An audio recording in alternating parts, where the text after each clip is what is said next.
Hello there, World of Tankers, and welcome to the channel. I'm your host, World of Blitz, and in today's video, we are going to be taking a look at another Soviet heavy coming into the game in Tier 8, this one being the K2. Now, any of you who play World of Tanks PC would know the K2 is quite a fearsome beast. It has 150 millimeters of side armor on PC, which means you can literally angle the tank at 40 to 50 degrees, and the sides will still be upwards of 250 to 300 thick. It's kind of ridiculous. People don't know where to pen it on PC. You can literally block everything.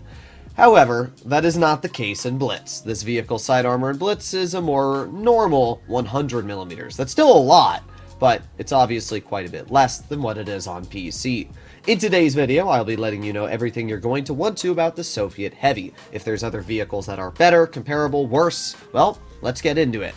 Starting off, we have our equipment loadout. I'm going to be running calibrated shells, V-stabs, and obviously enhanced gun lane drive. We're going to be putting on hit points. I'll mess around with armor as well, but for now we'll leave on hit points, and engine accelerator to obviously go a bit faster. So with that aside, let's take a look at what it's got going for it. 1800 DPM, definitely on the lower side for a heavy, but I don't think it really matters too much. When you're down at tier 8, that's a pretty average value for any type of heavy tank. And it does have a lot of pen, 305 millimeters of heat. All the other Soviet and Chinese style heavies at the tier feature 297 millimeters of heat pen. So I don't know why this tank has so much, but it's got a lot of heat. It also has really good standard pen at 242. That's actually pretty good, especially for AP. You aren't even going to have to load gold for the majority of shells you fire. When it comes to this vehicle's damage per shot, it's 400, which is pretty expected. It's got 2.45 seconds of aiming time, so pretty mid, and its dispersion is 0.353. To be fair, that is quite a bit better than a lot of the other Soviet heavies in terms of dispersion. If you were to pull out an IS-4 or an IS-6, you're going to be looking upwards of 0.38 on its dispersion, so not bad. I mean, it's not good by any means, but I'm not going to complain. On movement, absolutely tragic. 0.21. That is terrible. The Badger is 0.26, and that's one of the worst on move values in the game. This is only a little bit better than a Badger, so yeah, don't expect to be snapping any shells in this vehicle. Don't expect to be doing anything crazy. You're going to have to sit there, and you're going to have to wait for this gun to either aim in, or you're going to have to drive it frontline. Now, here's the interesting thing. This vehicle features 7 degrees of gun depression, which is going to make it incredibly flexible on literally any terrain, which is very rare for Soviet-style heavies or even their Chinese counterparts. Mobility-wise, pretty mediocre. 32 kilometers per hour top speed. Ooh, 13 in reverse. Yeah, this is not a very fast tank. And its power to weight is also pretty bad at 9.6 on medium terrain, which is what you'll be driving on for the majority of your games. Even on hard terrain, only 14. It's pretty bad. Think of the acceleration this vehicle features, similar to that of a T110E3. Health-wise, it's got a lot, 2014, but that's pretty stock standard for the majority of heavies now. Camouflage, actually very good, weirdly enough. It's got really, really good camo for a heavy. So, obviously, the most important thing that we want to take a look at here is the armor profile, and it's actually quite good. This is what AP ammo sees against the vehicle on flat ground. The upper plate is 262, and the corner cutouts are actually weaker at 250. So you will notice running Cali, these corners are an easier pen than this upper plate. This is upwards of around 290 mils thick. So if you're not running Cali, even with heat rounds, you can't pen that upper plate. And by the way, with running enhanced armor, the vehicle is even harder, upwards of 307 mils. That's actually blocked here, even though it looks green, that's blocked. So yeah, the armor on this tank is really solid. Just on flat ground alone, it's going to be hard to pen. But obviously, just like the IS-4, it has corners. So if you angle this tank, it's going to be very weak. Only about 260, goes down to 250. I mean, yeah, against AP, it'll probably be a bit tricky, but you do need to remember AP has shell normalization, so it's only about 215 against AP. So yeah, angling this tank is actually really bad. Side scraping is probably not going to be amazing if you do show this little corner cutout here. Best way to drive the tank is to drive it on flat like this, but obviously you got a big lower plate. It's only 173 mils thick against heat. It's going to be a little bit stronger at 180, but it doesn't really matter what angle you're at. That lower plate is always going to be a weak spot, so keep that in mind. The turret is incredible. I mean, look at this turret armor. There's nowhere you can really pen it. You got this little cheek here at 250, but anywhere next to it, and it goes upwards of 300 millimeters all the way to 500, so this is going to be a very hard pen. But something I have noticed is the roof has a very big weak spot. While this tank doesn't look like it has a hatch, and especially hull down it doesn't, but on flat, especially in a face hug, the entire roof appears to be very, very weak, as we can see. Only about 115 mils thick at this little hatch here. The other side's only about 150. So yeah, it's not going to be the hardest tank to pen in a face hug, but using those 7 degrees of gun depression, this is what the vehicle looks like with heat and Callion. Yeah, that upper plate's 390. Even angling it, you can't pen the upper plate. The vehicle is a little bit nutty using its gun depression.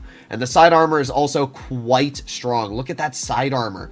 Even at quite a steep angle like this, as we can see, the sides are still going to be a bounce, and that is because, as I said before, it's got about 100 millimeters of side armor, which is really, really good. So yeah, you can easily over-angle, and you will definitely get some bounces in the track wheel. That's about 250 thick there. So it's going to be really good, especially against lower tier tanks. They're going to just struggle immensely to get through the side armor, especially this part here. Look at how thick that is, upwards of 240.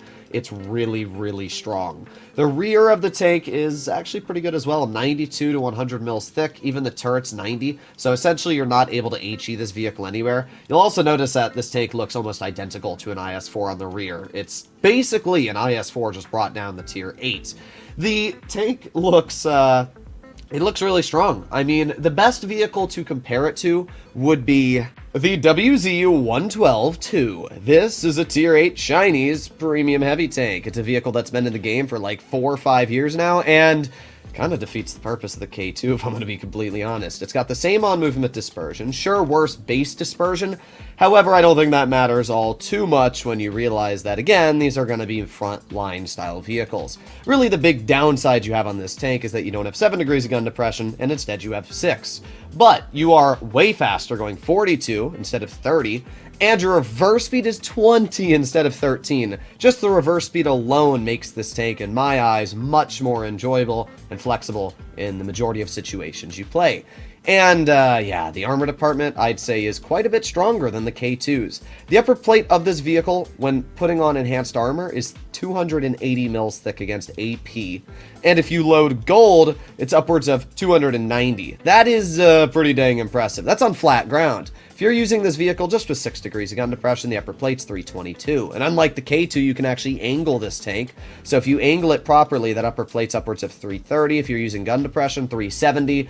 So yeah, in most situations, I would honestly say that the 112-2 is just kind of better than the K2 with the armor, especially because you can angle it. And side scraping wise, it's actually better. The sides on this tank are 104 millimeters thick, which are slightly better than the K2's, and allow you to actually side scrape a bit better because it doesn't have weak frontal angled bits. So yeah, I mean, I don't know what else to say. Look at the turret. It has literally no weak spots, especially against AP. There's nowhere you can pen it. You have to load gold, and those are some of the smallest weak spots ever, apart from, like, obviously the cheeks, but those are basically the same on the K2 for the most part.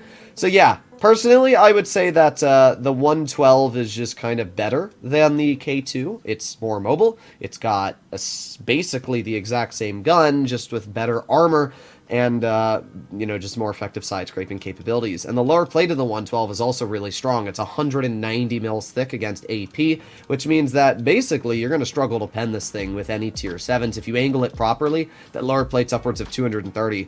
So, I don't know. I just think that this tank kind of defeats the purpose, especially because the K2 is most likely going to be released in crates, where this tank's not going to be. It's definitely going to be a better deal all around. So, I don't know. Let me know in the comments.